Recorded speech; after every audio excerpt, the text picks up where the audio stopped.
Assalamualaikum warahmatullahi wabarakatuh.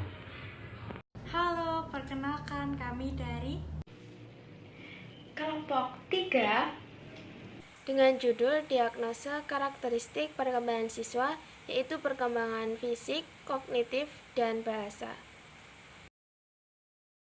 Perkenalkan anggota kelompok 3 yaitu Saya, Oktavianing Malikurahma dengan NIM A5102078. Perkenalkan, saya Utomo Valentino Aji Bayu Pamungkas dengan NIM A510-2080.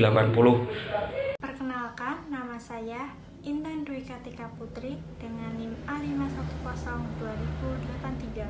Saya sendiri, Amelia Anggreni dengan NIM A510-200084.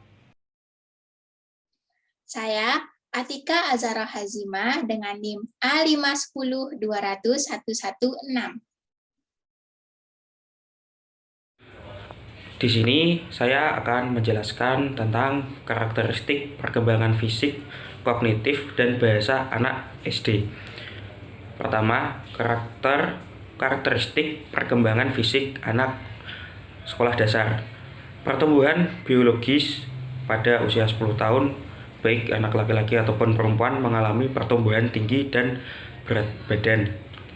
Yang pertama, usia masuk sekolah 1, sekolah dasar atau MI, berada dalam peralihan dari pertumbuhan cepat masa anak-anak awal ke suatu fase perkembangan yang lebih lambat. Usia 9 tahun, tinggi dan berat badan anak cowok ataupun perempuan bertambah, tetapi lebih cepat bertambah cowok. Pada kelas 4 sekolah dasar, lengan dan kaki anak-anak mulai tumbuh cepat. Kelas 5 sekolah dasar, biasanya anak perempuan tinggi badan dan berat badan mengalami pertumbuhan yang cepat dibandingkan dengan anak yang laki-laki. Kelas 6 sekolah dasar, anak perempuan mendekati puncak tertinggi pertumbuhan mereka, seperti menstruasi, dan anak laki-laki memasuki masa pubertas. Dan perkembangan fisik selama remaja dimulai dari masa pubertas. Selanjutnya yaitu karakteristik pertumbuhan kognitif anak SD. Kemampuan kognitif merupakan keterampilan berbasis otak untuk melakukan tugas dari yang sederhana hingga kompleks. Perkembangan kognitif anak SD tidak hanya dapat dilihat dari kemampuan menghafal atau prestasi akademis semata, tapi juga dari cara berpikir kritis, fokus, memproses informasi, menganalisa, memecahkan masalah, serta memahami konsep sebab akibat. Terdapat beberapa tahapan dalam proses pertumbuhan kognitif anak SD. Yang pertama yaitu sensorik motorik. Tahapan ini berlangsung pada anak berumur 0 sampai 2 tahun. Pada tahap sensorik motorik, anak akan mulai memanfaatkan imitasi, memori, dan cara berpikir. Tahapan yang kedua yaitu praoperasional. Pada anak berumur 2 sampai 7 tahun, pada tahap ini anak-anak dapat berpikir operasi melalui cara logis dalam satu arah. Lalu tahapan yang ketiga yaitu operasional konkret, terjadi pada anak berumur 7 sampai 11 tahun.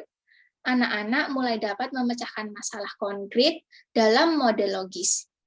Tahapan yang keempat yaitu operasional formal, terjadi pada anak berumur 11 hingga 15 tahun. Pada tahap ini, anak mulai mampu menyelesaikan masalah abstrak dengan cara yang logis.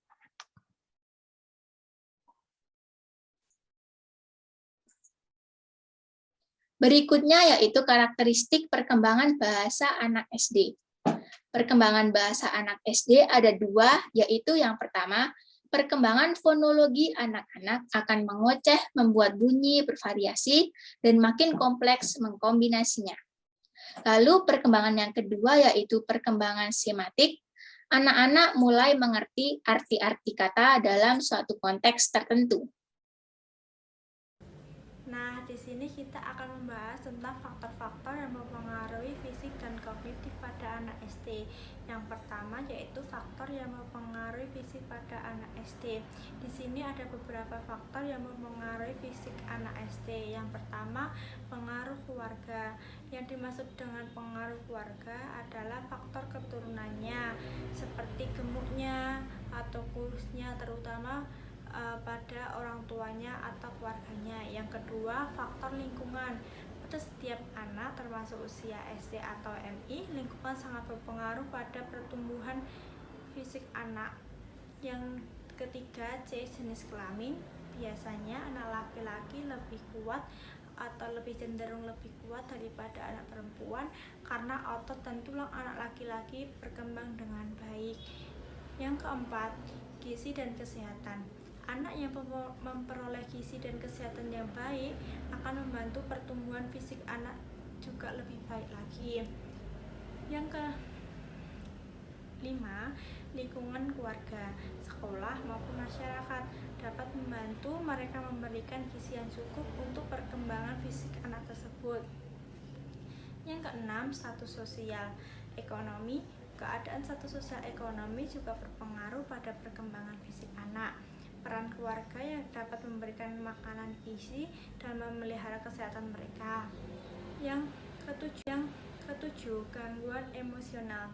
Anak yang sering mengalami emosi akan menyebabkan berkurangnya hormon pertumbuhan yang mengakibatkan anak mengalami keterlambatan pertumbuhan pada fisiknya.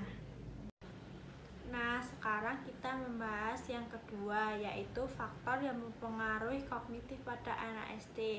Di sini ada beberapa faktor yang mempengaruhi kognitif pada anak SD. Yang pertama, faktor keturunan, bahwa taraf inteligensi seorang anak sudah ditentukan sejak dia lahir. Yang kedua, faktor lingkungan. Faktor lingkungan sangat berpengaruh pada anak di mana dia tinggalnya.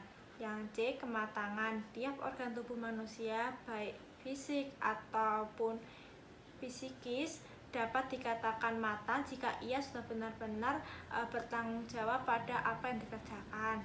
Yang D, pembentukan. Pembentukan ialah segala keadaan di luar diri anak yang mempengaruhi perkembangan inteligensinya. Yang E, minat dan bakat. Minat adalah perbuatan pada suatu tujuan, sedangkan bakat yaitu kemampuan bawaan sebagai potensi yang masih perlu dikembangkan atau dilatih agar dapat terwujud. Yang terakhir, F, kebebasan. Kebebasan manusia dalam berpikir. Yang ketiga, faktor-faktor yang mempengaruhi perkembangan bahasa. Yang pertama, faktor kesehatan. Yang kedua, intelijensi. Yang ketiga, status sosial ekonomi keluarga. Yang keempat, jenis kelamin. Yang kelima, hubungan keluarga. Yang keenam, umur anak. Yang ketujuh, kondisi lingkungan. Dan yang kedelapan, kondisi fisik.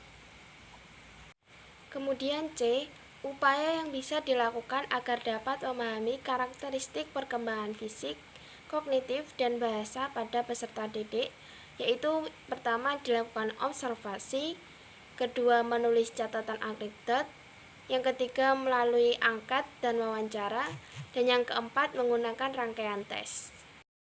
Baik, berdasarkan materi yang sudah dipaparkan atau dijelaskan oleh teman-teman saya tadi, maka dapat disimpulkan bahwa karakteristik perkembangan seseorang itu berbeda-beda, tergantung faktor yang mempengaruhi perkembangan seseorang. Karakteristik perkembangan anak usia sekolah berbeda dengan karakteristik perkembangan remaja dan karakteristik perkembangan masa dewasa. Karakteristik perkembangan anak usia sekolah meliputi perkembangan fisik, yang kedua perkembangan kognitif, perkembangan bahasa, perkembangan emosi, perkembangan sosial, dan perkembangan kesadaran beragama. Kemudian ada banyak faktor yang mempengaruhi perkembangan yang akan menimbulkan masalah dalam perkembangan. Faktor tersebut meliputi faktor genetika dan faktor lingkungan. Adapun manfaat yang dapat diambil dari mempelajari materi ini bagi pendidik, yaitu yang pertama, dapat memberikan gambaran tentang perkembangan manusia mengenai kehidupan beserta faktor-faktor yang mempengaruhinya, khususnya pada aspek fisik, kognitif, dan bahasa.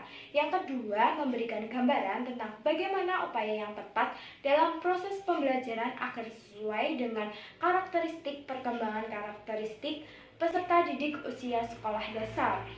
Itu tadi pemaparan dari kelompok 3, kurang lebihnya saya mohon maaf yang sebesar-besarnya.